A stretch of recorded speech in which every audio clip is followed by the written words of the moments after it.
Well, surprising OU softball news today on multiple fronts.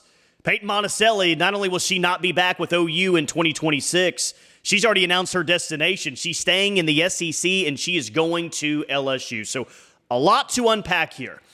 Why this happened, what led to this decision, what her future looks like at LSU, what this means for Oklahoma, and of course, we'll give a tip of the cap to Paytn Monticelli and kind of relive her best moments at Oklahoma. Definitely rooting for her to have her best season yet in college softball down in Baton Rouge.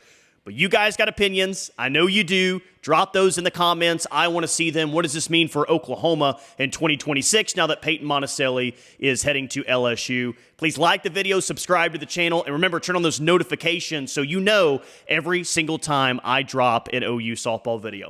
All right, let's start here. Surprise. Am I surprised today? Yeah, definitely surprised, more so about the timing than anything. Like, if you would have told me at the end of the season, hey, Paytn Monticelli is going to transfer and try to find more playing time elsewhere, okay, that wouldn't have surprised me all that much. But we got through the transfer portal cycle. She never entered in her name there. I actually heard that she was happy and wanted to stay at Oklahoma for another year, but sounds like maybe there was a change of heart there and she wanted to go find more playing time elsewhere. Regardless, yeah, surprised about the timing more than anything else, but not surprised. I don't think you can really fault her for trying to seek out more playing time now that her softball career is kind of winding down. And that's why I say, like, you always hear me say with these players, especially the ones that lead the right way and do it the right way, wish them the best. And Paytn Monticelli is no exception whatsoever. By all accounts, a great teammate. I know didn't have just a ton of big moments at Oklahoma, but certainly had a big moment or two for sure in big games. Wish her the best. By all accounts, she was an awesome teammate.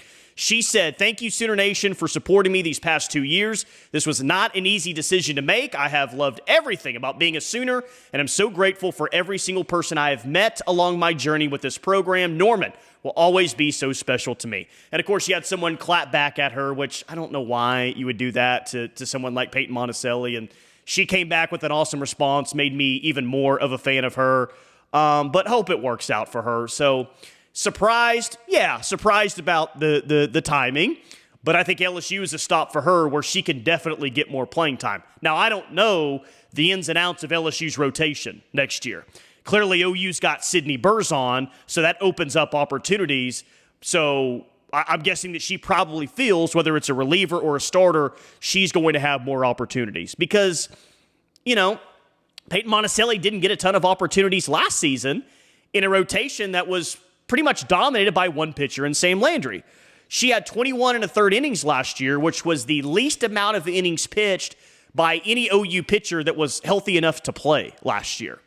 And I said in the video that I did a few weeks ago about the pitchers, I didn't think that there was any guarantee that she was going to get more innings this coming year. In fact, I probably would have bet against her getting the same amount of innings that she did a year ago.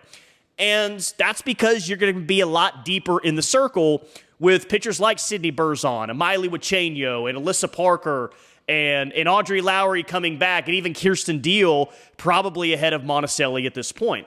So she's going to seek out more playing time. Best of luck to her. And I'll talk about, what this means for OU moving forward now.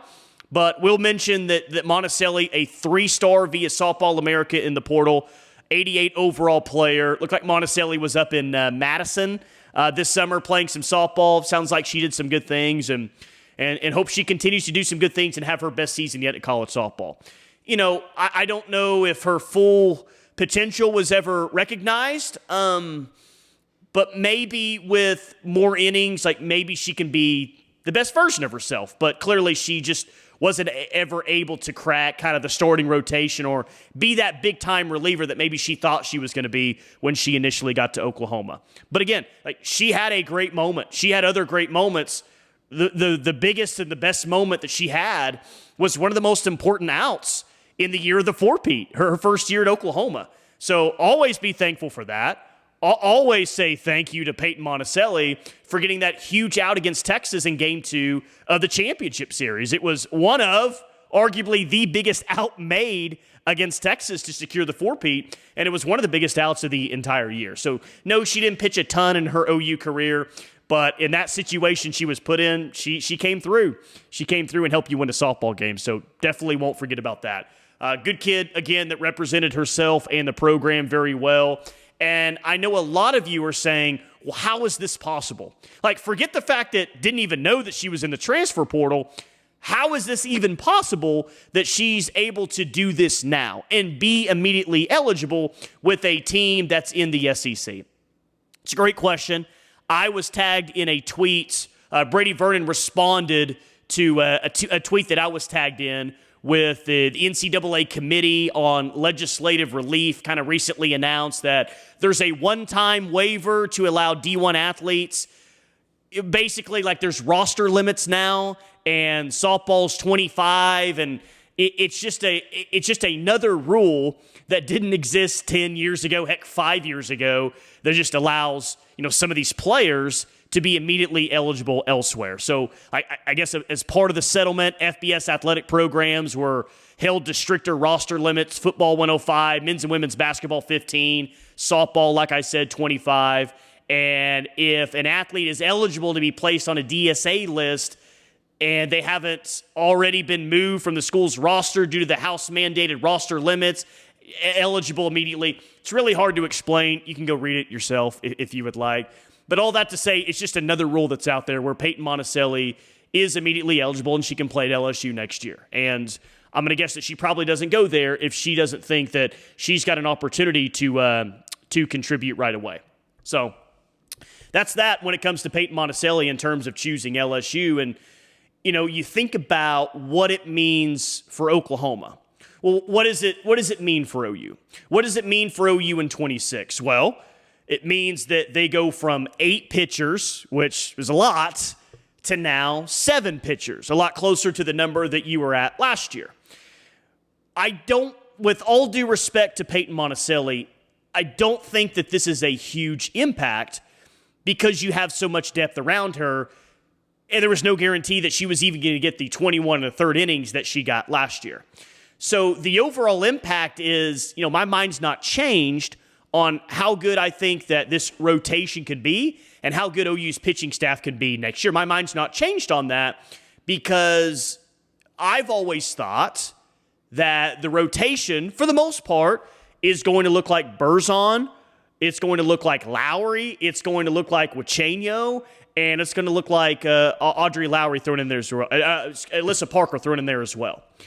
And we'll see what happens with Kirsten Deal. And Paytn Monticelli was another one of those pitchers where I just wasn't sure where she kind of fell into things. Now, Patty did say that, they may want a closer. They want more relievers. They don't want to rely on just one arm. Sam Landry pitched so much last year. But even though the bullpen could be a bigger part of things, it just wasn't a guarantee that Paytn Monticelli was going to get a lot of those other innings that were going to be out there. And, of course, she spent most of her career mostly as a reliever. So, more playing time at LSU. Wish her the best of luck. I know a lot of you didn't realize she's in the transfer portal. She's in the transfer portal, and she's calling Baton Rouge. She's headed to LSU. In a very big and important year at LSU after falling short in the regional last year. They definitely need to make a move in postseason this next year. So who knows? Maybe we'll see Paytn Monticelli at some point during the season in the SEC tournament. Heck, maybe even in the postseason. That could certainly be the case. But the decision has been made. She's moving on. And I think OU in the Circle is still in position to not only be a extremely good pitching staff, not just one of the best pitching staffs in the country, but maybe the best just overall pitching staff. I don't think that changes today now that Paytn Monticelli is leaving Oklahoma and going to play for LSU. But you guys got thoughts, again, drop those in the comments. Please like the video, subscribe to the channel as well. Thank you, Paytn Monticelli. Thank you for getting a huge out during the 4-peat season. I appreciate that. We'll always thank you for that. Best of luck to LSU. And to the rest of you, as always, thank you for watching.